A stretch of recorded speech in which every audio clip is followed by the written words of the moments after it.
la epístola del apóstol Pablo a los Gálatas, a los hermanos de Galacia, no confundir con Galicia. Galacia, capítulo 4, y vamos a leer los versículos 4 al 6. De hecho, para nuestra lectura yo los invitaría desde el primer versículo y vamos a estudiar los versos 4 al 6. Entonces, si ya lo tiene, acompáñeme poniéndose de pie, vamos a tomar lectura. Después de eso haremos una breve oración y comenzaremos nuestro estudio si Dios lo permite. Gálatas capítulo 4, versículo 1 al 6, estudiando versos 4 al 6. Dice así la palabra de Dios por medio del apóstol Pablo escribiendo a la iglesia en Galacia. Pero también digo, entre tanto que el heredero es niño, en nada difiere del esclavo, aunque es señor de todo, sino que está bajo tutores y curadores hasta el tiempo señalado por el Padre. Así también nosotros, cuando éramos niños, estábamos en esclavitud bajo los rudimentos del mundo. Pero cuando vino el cumplimiento del tiempo, Dios envió a su Hijo, nacido de mujer y nacido bajo la ley, para que redimiese a los que estaban bajo la ley, a fin de que recibiésemos la adopción de hijos. Por cuanto sois hijos, Dios envió a vuestros corazones el Espíritu de su Hijo, el cual clama, Abba, Padre. Bendito Padre Celestial, gracias por tu palabra. Gracias porque por medio de ella hoy entenderemos uno de los más hermosos, Señor, temas que vemos acerca de ti. Señor, tú eres un Dios habitando perfecta y plenamente en estas tres personas de tu gloria y santidad, Padre, Hijo y Espíritu. Es para tu gloria que elevamos nuestra oración y estudiamos tu palabra, esperando, como dijo mi hermano, que de ella recibamos su rica enseñanza. En el nombre de tu Hijo Cristo oramos, amén y amén. Muchas gracias, mis hermanos, pueden tomar sus lugares. Y como lo decía mi hermano, hoy tengo el privilegio y honor de estudiar con ustedes la Trinidad de Dios. Es sin duda alguna uno de los temas que más controversia ha causado en la iglesia en los últimos 1850 años. Entonces, no es un tema reciente, pero sin duda alguna es un tema que ha estado rodeando el estudio durante varios años y que ha llegado a la profundidad de decir que es un misterio, y llegaremos a ese punto más adelante en nuestro estudio. Pero es un misterio al final definido. La palabra de Dios no habla explícitamente de la Trinidad, en el sentido de que la palabra Trinidad no aparece. Aparece el concepto más adelante y aparece a nuestros días por el profesor Wayne Grudem, que nos define la Trinidad de la siguiente manera, y me permito citarlo. Dice así: Dios existe plenamente en las personas de Padre, Hijo y Espíritu Santo, y sin embargo es un solo Dios.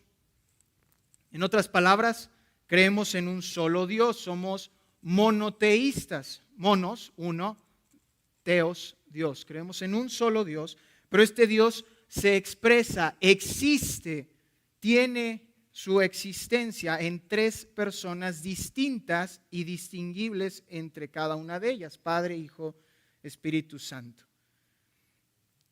Y tres frases nos van a ayudar a reconocerlo. Si ustedes consideran estas tres frases, vamos a poder entender la Trinidad casi correctamente.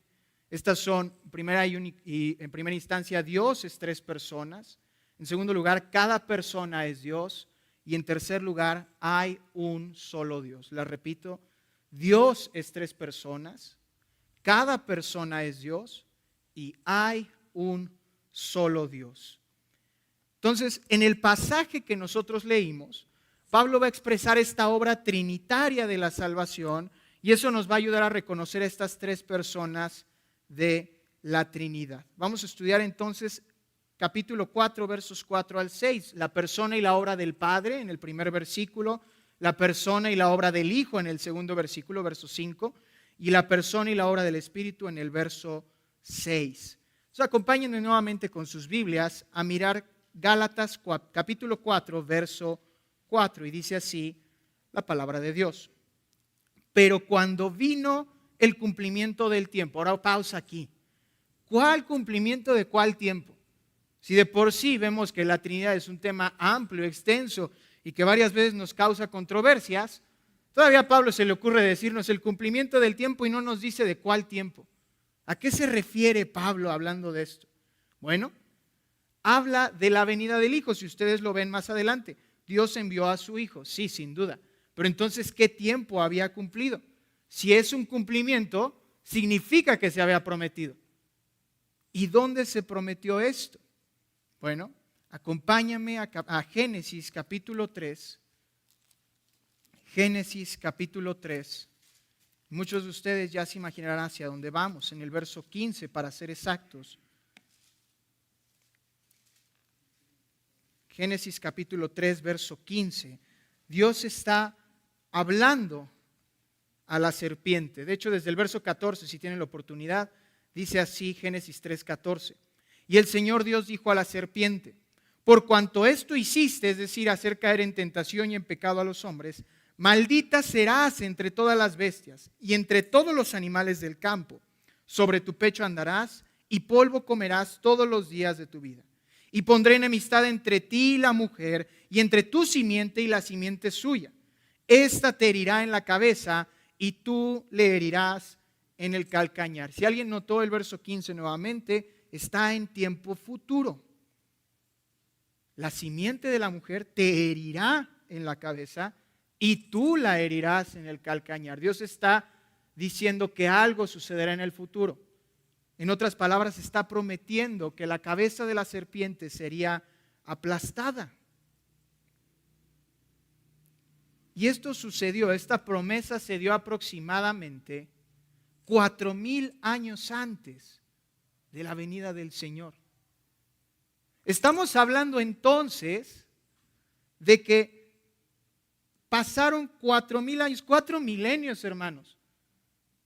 Démonos una idea de cuánto tiempo atravesó todo eso.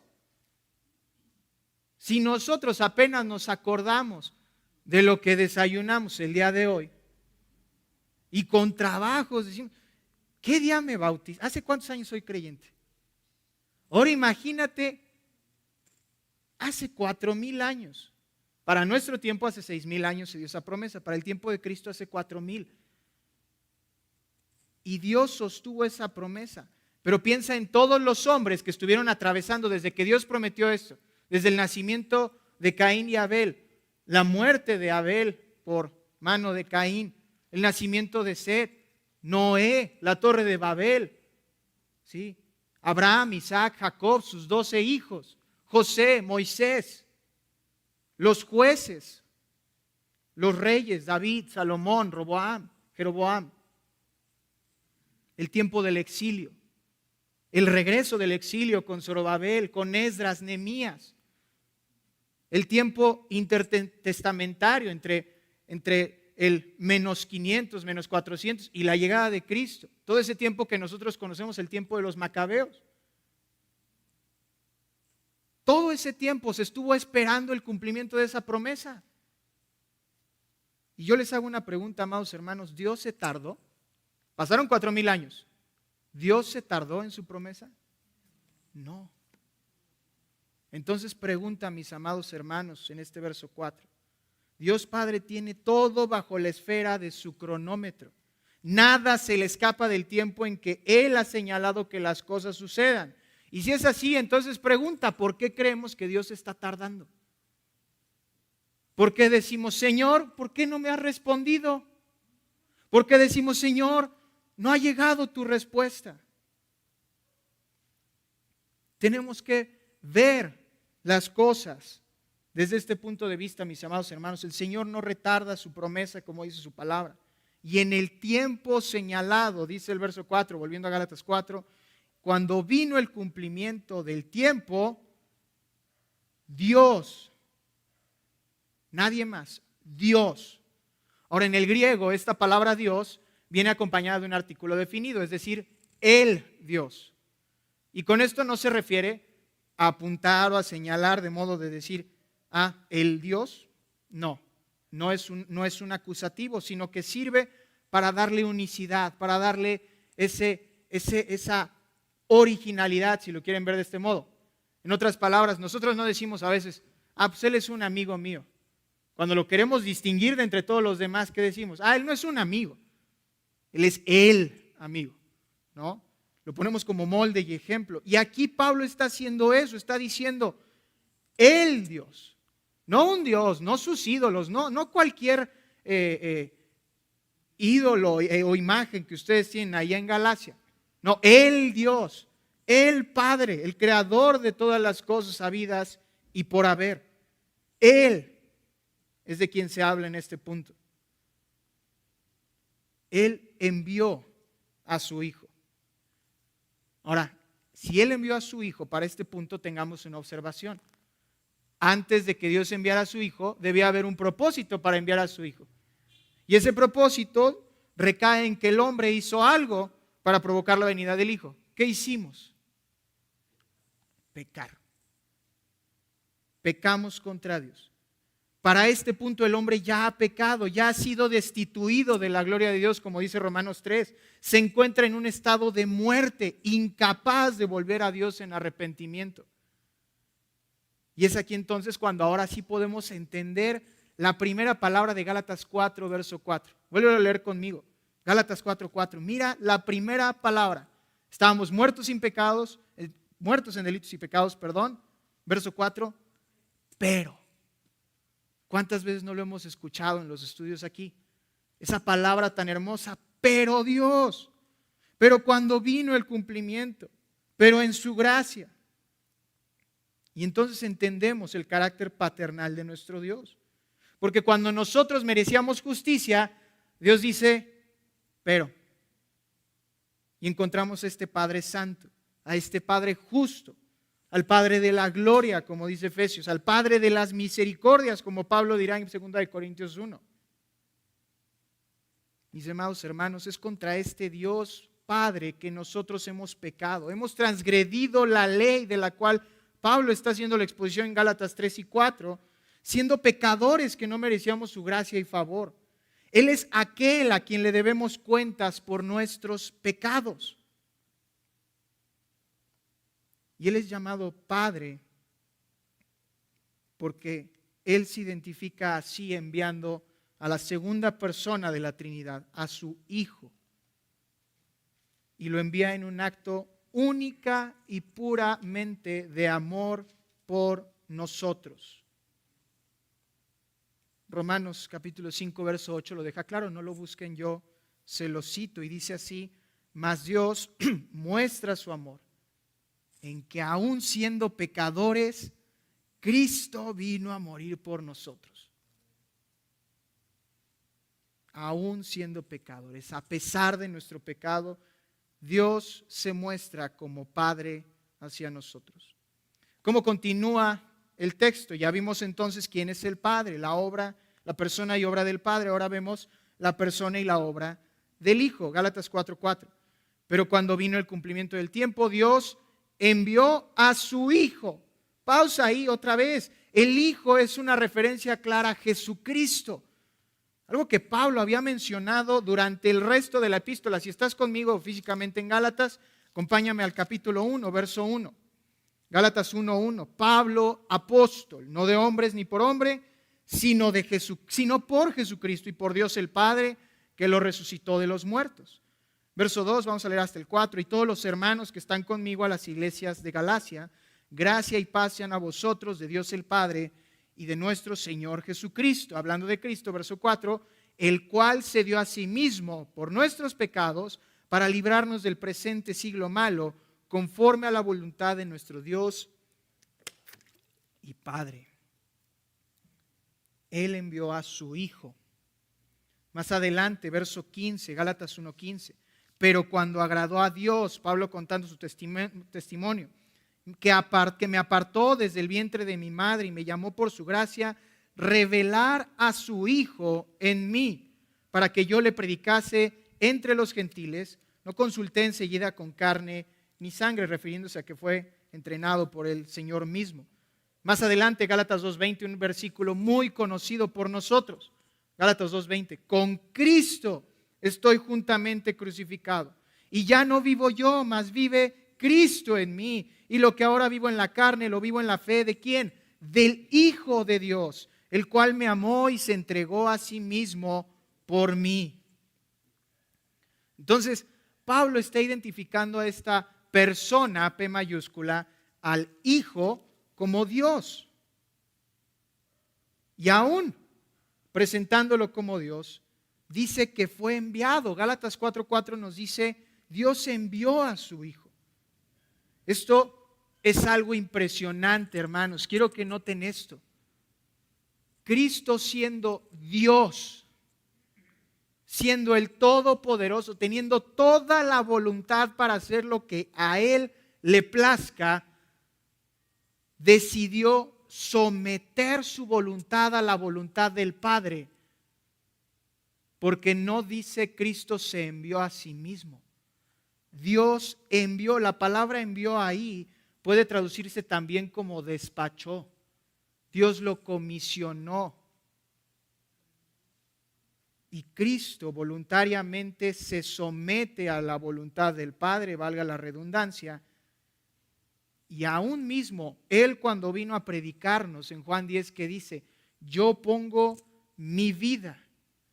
En otras palabras, aunque Dios Padre envía al Hijo, el Hijo no viene a fuerza. Él se somete voluntariamente, pero al mismo tiempo es su deseo venir para salvarnos de la ira por nuestros pecados. ¿En qué condición vino Cristo entonces? Gálatas 4:4 nos regresa a considerarlo. La obra y la persona de Cristo la vemos aquí. Gálatas 4:4. Pero cuando vino el cumplimiento del tiempo, Dios envió a su Hijo, nacido de mujer y nacido bajo la ley. La condición del nacimiento de Jesucristo puede significar, según algunos, y de hecho esto fue una herejía en el primer siglo, que fue creado. Porque ¿cómo puede haber nacido un Dios? Bueno, aquí está, como diría el gran filósofo latino. Ahí está el detalle. Es imposible a la razón que nosotros queramos bajar la condición de un Dios o de Dios a condición de hombre. Solamente Dios pudo hacerlo y lo hizo cubriendo su gloria, velando su gloria en carne humana, no como si hubiese sido creado, sino como lo que nosotros llamamos encarnación. Es decir, Dios siempre ha sido, es y será eterno. Tan solo adoptó la forma humana en un tiempo determinado y hacia adelante para venir como hombre. Jesucristo es entonces conocido como Dios verdadero, en carne humana, el Dios hombre, según los reformadores, el Hijo de Dios, el Hijo de hombre. O como en su momento, en el 400, cuando estábamos en medio de esta lucha por saber si Cristo era Dios o un semidios. Recuerden que estábamos en medio, hablamos del 400, está terminando el Imperio Romano, está alzándose el resto de las potencias ahí en Europa oriental, Asia occidental. Y llegan estos hombres a decir, bueno, y entonces este es como, no sé, Hércules, Aquiles, es un semidios, porque es hijo de Dios, entonces no es Dios, o cómo es Dios, o de qué hablan. Y entonces se reúnen estos hombres sabios y teólogos en Calcedonia y definen a Cristo como Deum Verum, hominem verum, Dios verdadero, hombre verdadero, o como lo llamamos el día de hoy, verdadero Dios, verdadero hombre. Cristo debía ser nacido de mujer, y aquí voy a sacar más de una sonrisa M minúscula, porque era un hombre quien debía pagar por los pecados de los hombres.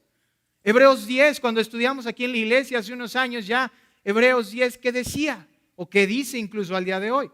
La sangre de los animales no puede pagar por los pecados. Era un hombre el que tenía que morir por los hombres, y es en esa condición que Cristo viene. Y aún tenía que ser nacido bajo la ley, porque Cristo debía mostrar que Él era el sacrificio perfecto. ¿Y cómo lo hacía? Cumpliendo toda justicia. Esa es la razón por la que en el bautismo Cristo le dice a Juan, es necesario que yo sea bautizado por ti. Juan le dice, ¿cómo es posible? Yo no soy digno de desatar tu calzado, tú eres el que debes bautizarme a mí. ¿Y qué le dice Cristo? No así, porque se debe cumplir toda justicia. Cristo está apelando a que Él debía cumplir toda la ley, ser perfecto en su vida para tener un sacrificio perfecto en su muerte. Y es así que Cristo nace bajo la ley. Y llegamos a un punto en el versículo 5 que nos deja maravillados, o debería dejarnos maravillados. Gálatas 4:5. Dios envió a su Hijo, nacido de mujer y nacido bajo la ley, para el propósito. ¿Para qué? Para que redimiese a los que estaban bajo la ley. Este es el propósito de que el Padre enviase al Hijo. La redención o la liberación, en otras palabras, de aquellos que estábamos bajo la maldición de la ley. Ahora, ¿cuál es la maldición de la ley? ¿Bajo qué encierra todas las cosas la ley según Gálatas? Gálatas capítulo 3, verso 22 lo deja claro. De hecho, vamos a leer desde el verso 21. Gálatas 3, 21. Luego, ¿la ley es contraria a las promesas de Dios? En ninguna manera. Porque si la ley dada pudiera vivificar, la justicia fuera verdaderamente por la ley. Mas la Escritura lo encerró todo bajo pecado, para que la promesa que es por la fe en Jesucristo fuese dada a los creyentes. En otras palabras, ¿la ley de qué sirve? Sirve para mostrarnos nuestra condición pecaminosa. Y al mostrarnos nuestra condición pecaminosa, la ley se vuelve, de cierto modo, muestra Pablo, una maldición hacia nosotros. ¿Por qué? Porque nos dice, tú no cumples con lo que yo digo que debes cumplir. Y entonces mereces pagar una multa, mereces estar encerrado unos años, mereces la muerte. Es una maldición. Pero de pronto llega Cristo en tiempo perfecto, en condición perfecta, viviendo una vida perfecta, haciendo el sacrificio perfecto, para que tú y yo fuésemos liberados de esta maldición. A fin, dice Gálatas 4:5, volviendo al texto, a fin de que ¿qué?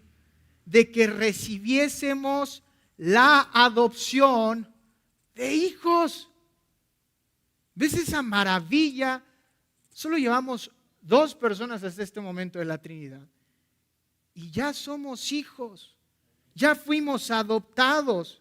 Esta es la meta por la que el Padre envía al Hijo, para recibir la oportunidad de recibir, vale la redundancia, la reconciliación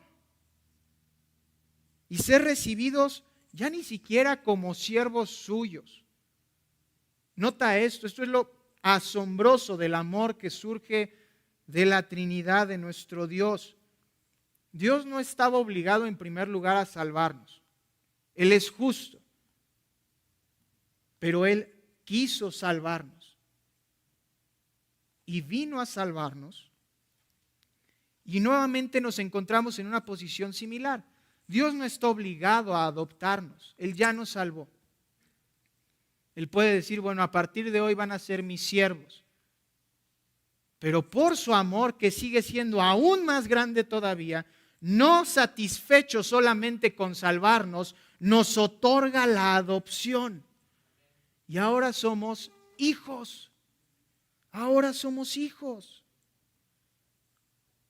Esa es la razón por la que Juan, y acompáñame, primera de Juan capítulo 3, esa es la razón por la que Juan lo menciona del modo en que lo menciona, mis amados. A veces la tinta es muy injusta con el texto bíblico porque no lo leemos como muchas veces probablemente lo dictó quien escribió estas cartas y estos textos tan preciosos.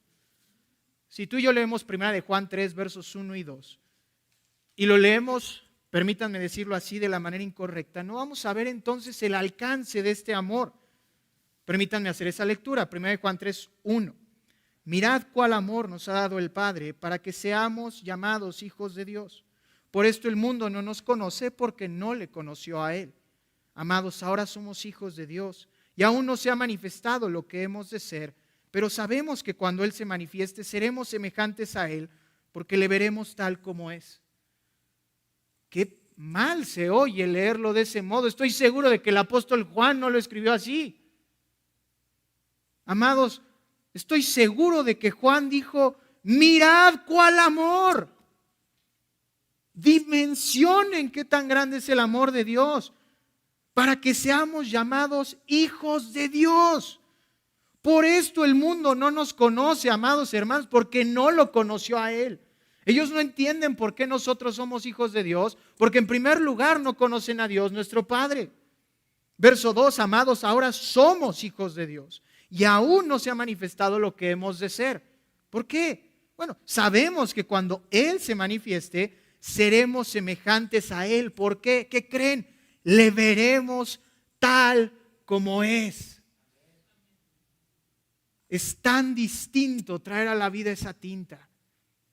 Ahora podemos ver esas palabras. Mirad cuál amor. Juan se estaba consumiendo por dentro al escribir eso. Mis amados, ¿qué tanto nosotros vivimos el texto que leemos?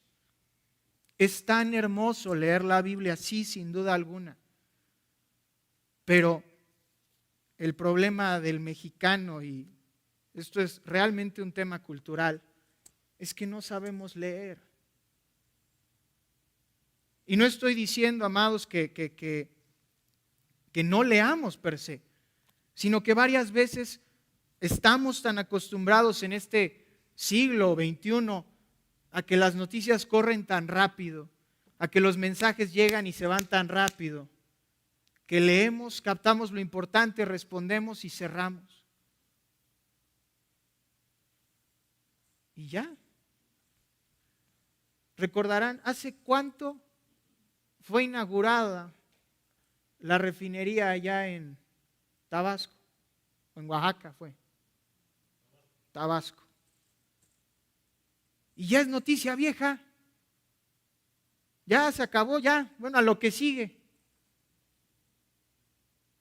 Hace unos días el euro, si mal no recuerdo, cayó a los 20 pesos y hubo una paridad en que el peso, el dólar y el euro estaba a 20 pesos. El peso, el gansito.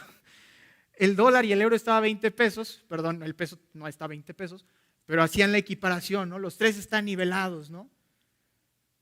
Y es noticia vieja. ¿Por qué? Porque leemos y desechamos, leemos y desechamos, leemos, me interesa, bueno, lo voy a intentar guardar, pero lo demás lo desechamos. Y tristemente, por nuestro contexto cultural, llegamos así a las Escrituras. Leemos y qué bonito es el Salmo 23, pero ¿qué dice el 22? ¿Qué dice el 24?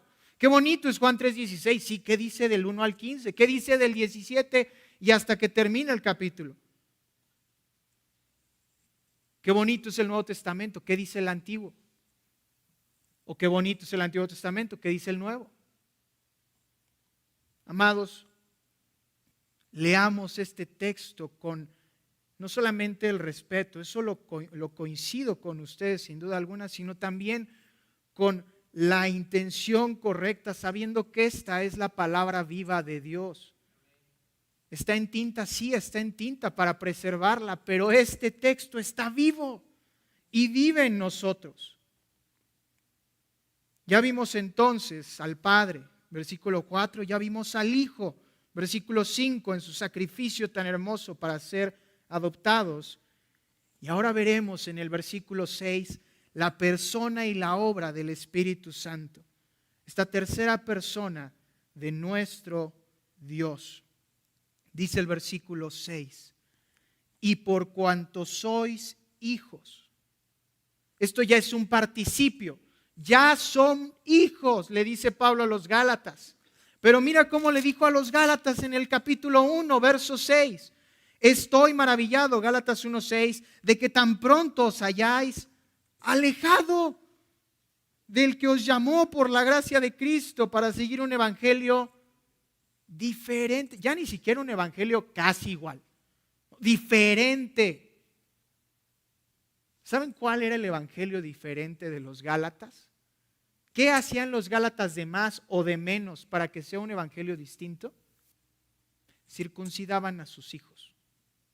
Era toda la diferencia que había entre los gálatas y los predicadores del evangelio. No había más. Una cosa así, un detalle así. Doctrinalmente es una pizca. Yo creo en todo lo que dice el Antiguo Testamento, creo en los evangelios, pero creo también que hay que circuncidar a los hijos. ¿Y qué dice Pablo? Bueno, está bien, hay que tolerar, hay que aprender a ser incluyentes, inclusivos. Estamos en una sociedad que está progresando en el siglo I. Es un evangelio distinto. No es lo que Cristo predicó, no es lo que el Espíritu predica, no es la verdad. Y Pablo más adelante entonces en el capítulo 4 les dice, recuerden su posición, recuerden que ya no tienen que circuncidar, ya no tienen que guardar esto, ya no tienen que observar aquello, porque eso no los va a salvar. Ya son salvos, son adoptados por el Señor. Por cuanto sois hijos, entonces está diciendo. Una implicación más es que el Espíritu Santo no llega después, amados hermanos. No es una consecuencia de que seamos adoptados. Tristemente en Latinoamérica se ha enseñado eso, que recibimos a Cristo como nuestro Señor y Salvador, y unos meses después, ya que estás metido en la iglesia, ya que conoces, ahora hay que recibir al Espíritu Santo. Y te bautizan con el Espíritu Santo. Amados, en primer lugar, es imposible creer en el Señor sin el Espíritu Santo. ¿Recuerdan Efesios 2:1? Y Él os dio vida juntamente con Él cuando ustedes estaban muertos en delitos y pecados. ¿Y cómo recibimos vida? Dios sopla el aliento de vida en nosotros, nos llama a la vida de nuevo. Y eso solo lo hace por medio del Espíritu Santo. Entonces no hay un segundo bautismo, no hay una segunda acción que tengamos que hacer para sellar nuestra salvación de algún modo. No. Ya recibimos al instante en que fuimos adoptados el don del Espíritu Santo. Lo contrasta o lo complementa, mejor dicho, Gálatas 4:6. Por cuanto sois hijos Dios, y creo que esto lo confirma. ¿En qué tiempo verbal está ese verbo? Participio, ya sucedió. Dios envió a vuestros corazones el Espíritu de su Hijo. Aunque no es mencionado de manera explícita, esto revela la eficacia de la oración intercesora de Cristo. ¿A qué me refiero? Acompáñame a Juan capítulo 14. Juan capítulo 14, uno de los textos más hermosos en todo el Evangelio según Juan. Juan capítulo 14, mira los versos, vamos a leer desde el 15 y hasta el 18. Juan capítulo 14, versos 15 al 18 dicen así la palabra de Dios. Si me amáis, guardad mis mandamientos, y yo rogaré al Padre y os dará otro consolador, para que esté con vosotros para siempre. El Espíritu, en mayúscula, de verdad, al cual el mundo no puede recibir, porque no le ve ni le conoce, pero vosotros le conocéis, porque mora con vosotros y estará en vosotros. No os dejaré huérfanos, vendré a vosotros. Cristo está revelando algo precioso respecto a su propio oficio y al oficio del Espíritu Santo. Él no dice en el verso 16, y yo rogaré al Padre y os dará un consolador. Utiliza una palabra distinta. Otro consolador. ¿Quién es el primer consolador? Él mismo. Cristo mismo tiene oficio de consolar a esta generación perversa y perdida. Él mismo lo dijo en el Sermón del Monte. Vosotros que estáis cargados y cansados, venid a mí, yo os haré descansar. ¿No es eso consuelo para el hombre? Para que esté con vosotros para siempre.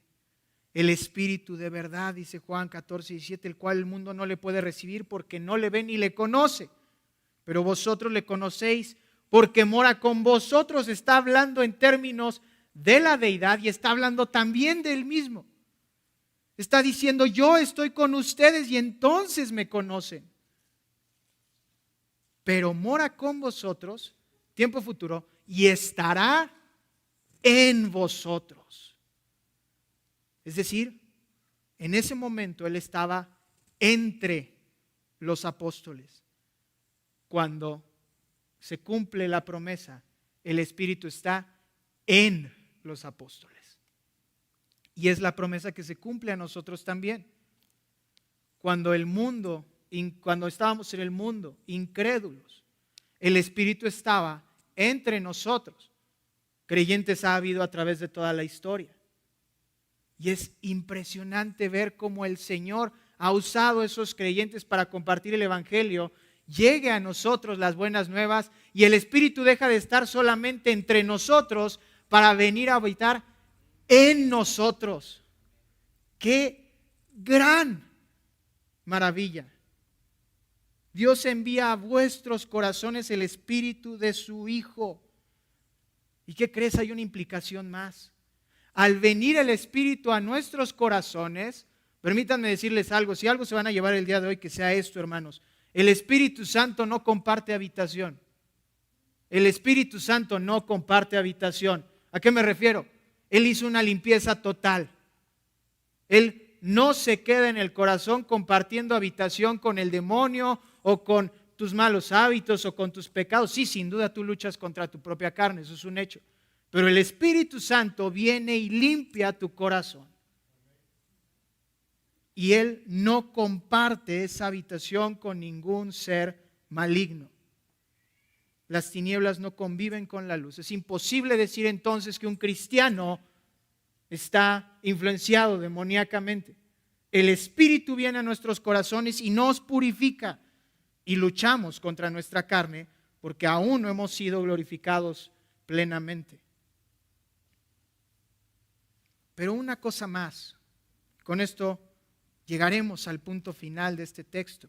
Pero antes de ello me gustaría preguntarles y ver con ustedes, si Dios envió gratuitamente y por su voluntad del Espíritu Santo, a Cristo, perdón, ¿por qué habría de requisitar algo de nosotros para enviar al Espíritu?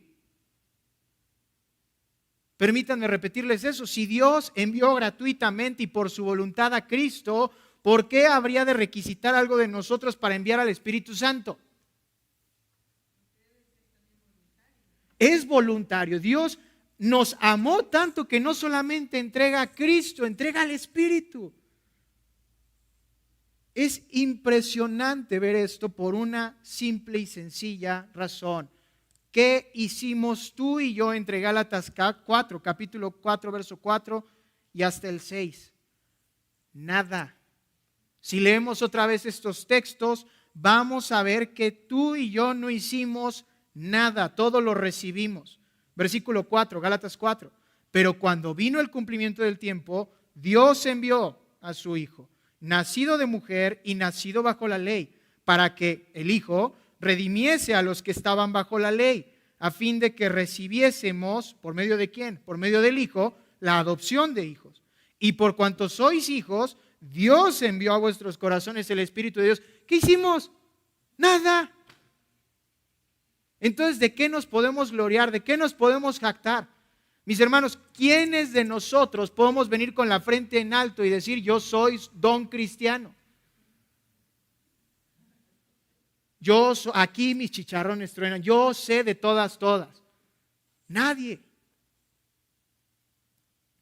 Nos queda recibir al Padre, nos queda recibir al Hijo, y ahora por cuanto somos hijos, hemos recibido también el Espíritu en nuestros corazones. Continúa el verso 6, Gálatas 4, 6, el cual clama, Abba, Padre. Ahora este es un texto controversial. Y con esa pausa dramática es todavía más controversial. Abba Padre es un término que se utiliza 3 veces en todo el Nuevo Testamento. Cristo lo utilizó en la oración en el Getsemaní, según Marcos. Pablo lo menciona en Romanos capítulo 8, hablando del ministerio del Espíritu. Y ahora lo vuelve a mencionar aquí a los Gálatas, refiriéndose a la oración que todos los hijos adoptados podemos hacer delante de nuestro Dios. La palabra Abba es la que más controversia tiene, porque padre viene del griego pater y significa padre. Pero ¿qué hay de la palabra Abba? Abba viene del arameo y es una transliteración. Se utiliza como utilizamos la palabra bye en el inglés o ok también del inglés. No significa que tiene una traducción literal al español, sino que la tomamos del inglés y la utilizamos del mismo modo y con el mismo significado en el español. El Abba en el arameo significa Padre mío. Ahora, ¿por qué digo Padre mío y no alguna otra instancia que se ha traducido a través de los tiempos? Porque en el contexto cultural, el arameo se refería a su padre delante de los demás con otra palabra. Lo hacía de manera más formal. Es como si yo hablara ahorita de mi padre y dijera padre en lugar de mi papá. Pero cuando yo me acerco a él, es una relación más íntima. No tengo por qué decirle padre, papá. Entonces, lo que está tratando de decir Pablo en este punto y lo que dice el Espíritu Santo es que hay una intimidad, hay una cercanía para acercarnos a Dios y llamarle Padre, no solamente Dios. No implica entonces una intimidad de sentimiento, sino de posesión. Una implicación más es que el Espíritu Santo nos lleva a clamar a Abba Padre porque son dos lenguajes distintos. Y Pablo en Gálatas está hablando precisamente de esta distinción, griegos y judíos, esclavos y libres, bárbaros y escitas, hombres y mujeres. Y entonces cuando llega y dice, podemos clamar a Abba Padre, es como si yo dijera, podemos clamar Father, papá. Lo que está diciendo Pablo es, en el idioma que sea, por la gente que sea, por la etnia que sea, por el pueblo que sea, tenemos por la fe el mismo Padre, somos su mismo pueblo. Ese es el clamor del Espíritu. La pregunta, mis amados hermanos, con la que concluimos ese punto en específico es, ¿realmente somos conscientes y aplicamos eso a nuestra vida? ¿Realmente clamamos como un solo pueblo delante de Dios? ¿Cómo lo podemos ver? Tus oraciones. Son tus oraciones individuales o colectivas. Y no me refiero a que ores con alguien más, lo cual, por cierto, deberíamos hacer. Pero, ¿tus peticiones son solamente de ti o son guiadas por el Espíritu? ¿Tienen un amor por el prójimo, como nos decían en el principio de nuestro culto? Fuimos llamados por el Padre, fuimos reconciliados por el Hijo y somos guiados por el Espíritu. ¿Cuál es la conclusión? Acompáñenme a Colosenses capítulo 3. Gálatas, Efesios, Filipenses y luego está Colosenses capítulo 3, versos 1 y 3. Y la verdad es que tenía 2 o 3 cosas más que decir, pero ya me están haciendo caras.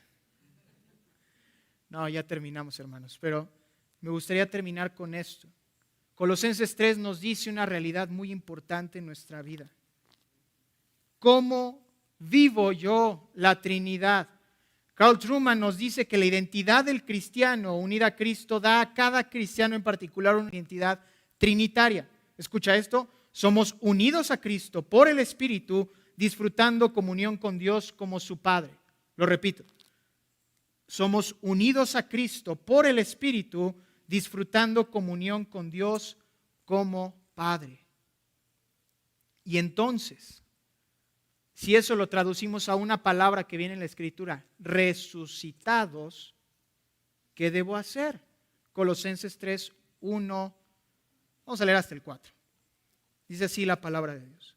Si pues habéis resucitado con Cristo, buscad las cosas de arriba, donde está Cristo sentado a la diestra de Dios. Poned la mira en las cosas de arriba, no en las de la tierra, porque habéis muerto y vuestra vida está escondida con Cristo en Dios. Cuando Cristo, vuestra vida, se manifieste, entonces vosotros también seréis manifestados con Él en gloria. Entonces, ¿qué aprendimos el día de hoy? Que nuestro Dios es un solo Dios, en tres personas, los tres siendo plenamente Dios. Y ellos nos llaman, nos justifican y nos guían a vivir para su gloria, buscando las cosas de arriba. Hagámoslo, hermanos. No nos quedemos solamente afirmándolo. Salgamos y vivamos guiados por el Espíritu. Oramos para terminar. Bendito y santo Dios, a ti la gloria por los siglos. Gracias, Padre, por esta palabra en la que tú nos guías a conocer que tú eres Dios Padre, que tú eres el Dios creador del cielo y de la tierra, único y omnipotente, soberano sobre todas las cosas, que en tiempo perfecto, Señor, enviaste a tu Hijo Jesucristo, Dios de Dios, luz de luz, Señor, verdadero hombre y verdadero Dios, quien vino a morir en nuestro lugar para satisfacer la ira que tú tenías por nuestros pecados. Y aún no solamente conforme en amor con eso, Señor, te contentas en enviar al Espíritu Santo, procedente tuyo, procedente de tu Hijo, para guiarnos en buenas obras y agradarte en complacencia a través del fruto que Él hace crecer en nosotros. Señor, haznos conscientes de esto, para que podamos vivir piadosamente, vivir de la manera correcta que tú nos has mandado, como dice tu palabra, como es digno de ti, para ser lumbreras y luminares en este mundo, Señor, y compartir tu palabra. Que no nos quedemos solamente con lo que decimos, sino que seamos hacedores de lo que tú nos has mandado hacer. Que a ti sea la gloria, Señor, por los siglos de los siglos, pues te lo rogamos por medio de tu Hijo Cristo, el Salvador. Amén y amén.